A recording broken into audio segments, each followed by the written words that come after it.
si Mami Tess. Hey guys! Si Tita Neri.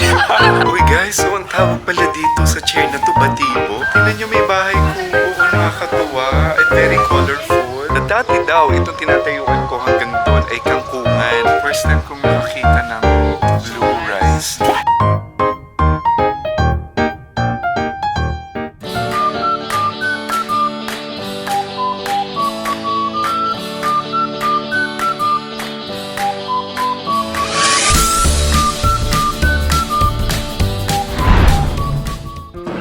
What's up mga kachinis? Welcome back to my channel. For today ay pupunta kami sa Tigbawan. Bibisitahin namin at nag-invite si Tita Neri Tayona. Binibiro ko siya star for all season kasi busy siya masyado. Ayan, so nandito siya for vacation din. Ayan, so today ay pupunta kami sa kanilang bahay.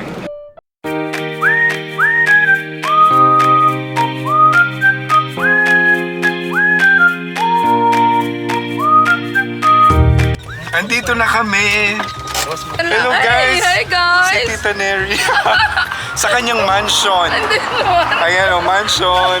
Welcome to Tigbawan. Oh yeah, Barangay Pitas. Enjoy ka mo sang... Of course. Guys, ito ang mansion ni Tita Neri. Meron kaming house tour. Kunwari ako daw tita si Karen Davila.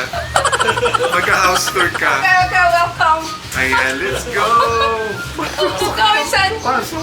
Simple lang pala itong lagay na to. Uy, ang ganda na. Ang ganda nung pinagawa mo na ano. Ito nakita ko kay Joji. Grabe oh, guys. Oh, reunion. Reunion yun na ano yan, tita? 2000. 22. Oh, mga ano niya?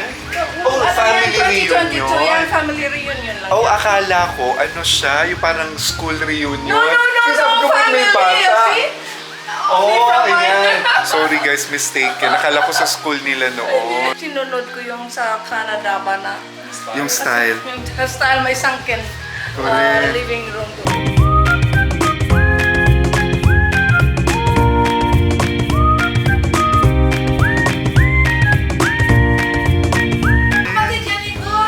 Ay, magay ka kay Butch. Ay! Nag-vlog ka pala. Oh, ayan ang kapatid ni Butch. Ang pangalan mo? Jean Marie. Jean Marie. Pangalan pa siya. Pangalan. Ako ang ang youngest. Seko? Youngest. Ayan, Jean Marie. Ang ganda ng apelyido. Ay, ng pangalan niya, pang artista. Ano? Pang Hollywood. Nagluluto ka, Jean? Nagluto. Ay, okay. Tingnan niyo, may bahay kubo. Nakakatuwa and very colorful. Sobrang napaka-cozy ng ano. Ito yung backyard nila, Tita Neri. Tita, hindi mo na kailangan mag-resort. Ano? Ito na lang, Wala mag-over na tayo swimming dito. pool. Dito lang sila nagsusumbay. Nagsusumba? Ay, nag-iihaw sila. Ihaw. Ay. Hi, you guys. Pamangkin ko rito. Ay, ano pangalan mo? Ruth. Si Ruth. Okay.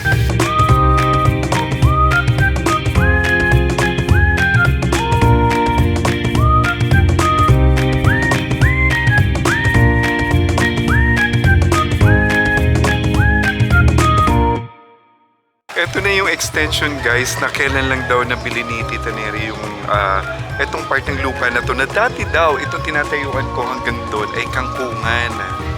Akalain mo, 'di ba? So talaga pag na-develop ang isang lugar, it will turn into something nice.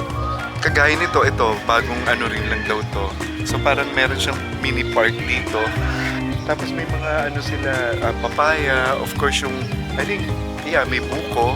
So pinasimento to ni Tita at ito ay totoong well. Talagang balon siya tapos pinasimentohan niya.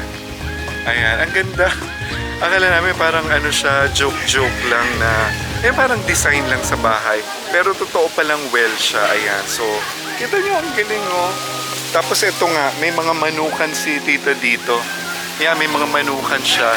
At ang mga yan daw ay nangingitlog na. Ayan. Ang galing, diba? So sabi nga talaga kapag may itinanim, may aanihin.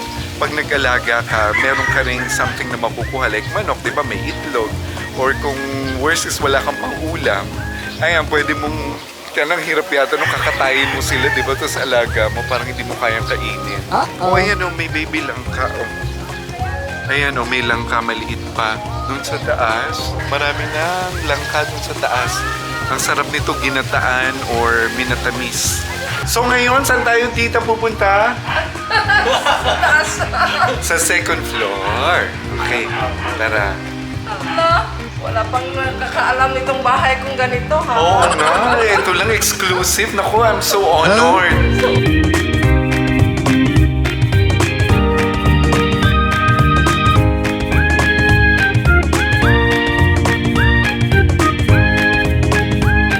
Yes, Teresa.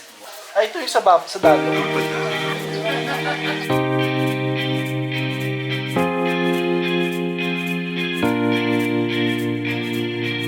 Guys, so solid kahoy. Ano to pinasadya?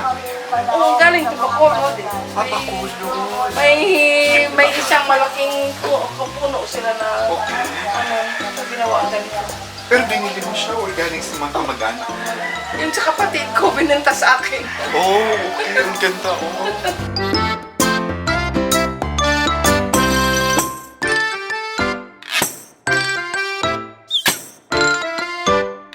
Guys, heto at meron din palang ilang display collections si Tita Neri gaya ng small porcelain dolls, matchbox, figurines at iba pa.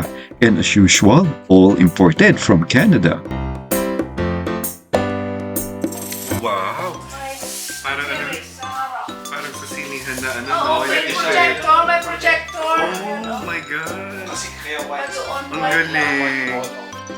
And going outside the entertainment room ay ang front terrace nila na super ang fresh air at maganda ang view dito at matatanaw nyo na ang highway.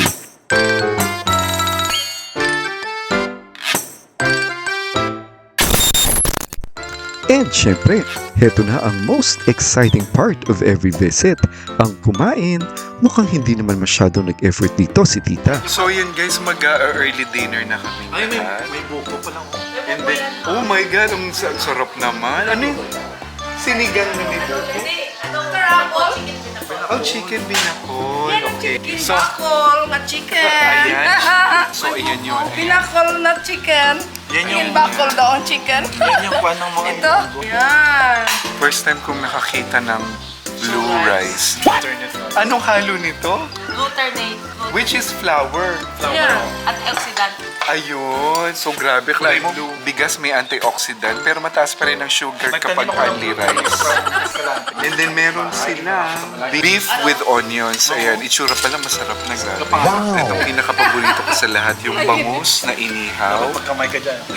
Bangus na inihaw, ayan. Adobong native na manok. Ayan, hindi talaga kumilig sa native, pero pwede Ay, natin. Joji. Yeah! Uy, shoutout kay Joji! We miss you! Naku, grabe. Alam ko na... Ikitin ka namin sa pagkain. Oo nga, di ba? Dito pa kami nagkita talaga nila Tita Neri o dito kami magbabanding. Ayan.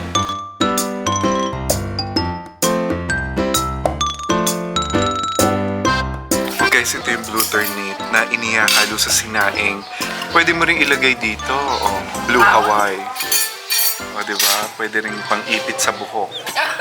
Ganda, di ba? Ayan, yan. O. Pero feeling mo, reyna-reynahan ka lang. So, ayan, kakain na tayo. Naku, mag-shoutout ka kay ano niya, kay Butch. Shout out. Sorry, Butch, nauna na kaming kakain dito. Meron pa kaming Sala. meron pa kaming salad, tapos may ni-introduce dito sila na, sorry, star apple. Sir Apple. Yan na kulay purple, no? Tapos, meron pa kaming singkamas at mane, sibuyas, patane. Tapos, ito yung dressing ng ano, na Japanese dressing daw. Ang pangalan ay Kewpie. Ayan, Kewpie ang pangalan. Ang sarap daw, sesame Kewpie. So, itatry natin. Don Benitos. So, kakanina, pichi-pichi. At meron din yung Don Benitos na kasaba cake. Ayan. Sobrang sarap. Naku po. 24 hours later,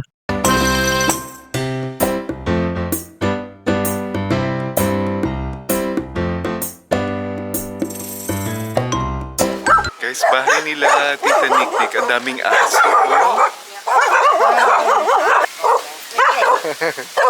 Ito guys, si Mami Tess. Of course. Oh, it's still beautiful. Alam mo, kahit old ako, pero ang feeling ko na yang ako. Ganun din po ako. Yung aura, dapat i-maintain. Correct. Totoo po yun. Itong dryer na dinonate namin sa culture. Ano po yan? Dryer ng rice A dryer. dryer. Oo. And the following day ay gora naman kami dito sa Barangay Kamambugan na parang may kalayuan pero malapit lang naman at overlooking din dito ang Iloilo Airport in some part. At bibisitahin namin today ang property nila Mami Tess at Tita Niknik.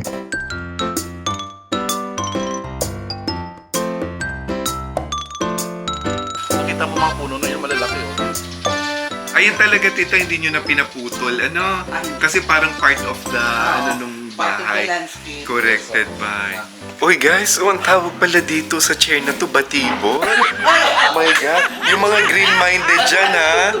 Hindi ito yun. Pero, this is from, 1940s. Guys, this was the rest house of Tita Niknik and family na nasa gilid lang naman ang kanilang bahay. Very relaxing dito and para lang akong nasa Baguio. Yan ang datingan ng rest house na ito dahil siguro sa design and foundation nito na puro kahoy. Idagdag pa dyan ang ilang vintage and antique displays nila dito. This is really a place that is cozy and pleasant to stay, especially sa mga kagaya kong mahilig sa luma. Rest house mo, no?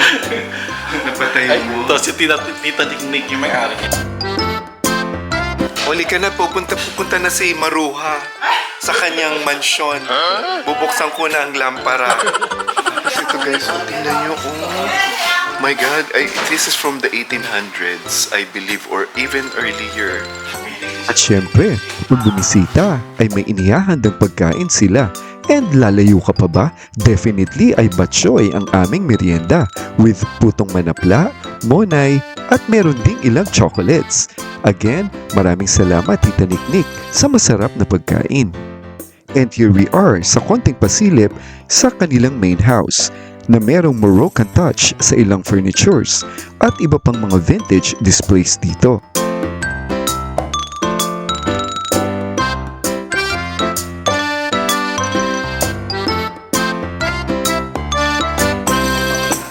Ito guys yung modern house nila Tita Niknik. Ayan. So ito yung mga Moroccan inspired na arrangement. This one is from Bacolod, yung mirror. Matagal na siya ha. And it's costing 45,000 pesos. Noon yun. And then kita mo yung ceiling. Grabe, ang ganda. Oh. Yung bintana. Napunta sa ceiling. Hello guys! So after namin kila Tita Niknik, ay nandito naman kami kila Mami Tess, na sister ni Tita Niknik. Ayan. So kami kumakain ngayon. Kakakain lang namin sa restaurant. Ano, Mami?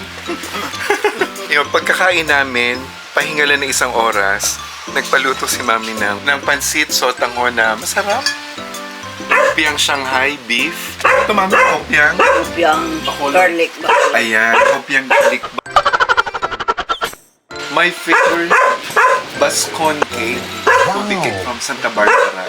At may Selecta ice cream.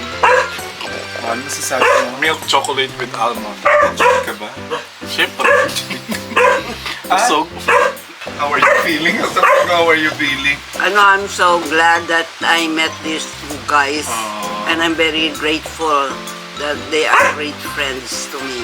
we are grateful, Mami. Grateful. Of course naman. And then ano, Mami, yung ipapauwi mo? Ano yung ipapauwi mo? Chico, Ayan. galing from the farm. Ayan, show the Chico, Mami. Hello. Ayan, show the Chico. Matamis siya, Mami. Of course. Grabe, oh. Chico. Ganun siya. And by the way, guys, did you know that Mami Tess is a retired nurse? How long did you work, Mami, as a nurse? It's just a few years because we have been transferring from one area to another because the work of my husband. So again, thank you, Mami Tess, for the wonderful treats that you've given us, for the warm welcome, for the love. Oh, for the love. Oh yan, nagpanic na si Noy. Tinapon niya na yung kape niya. See you!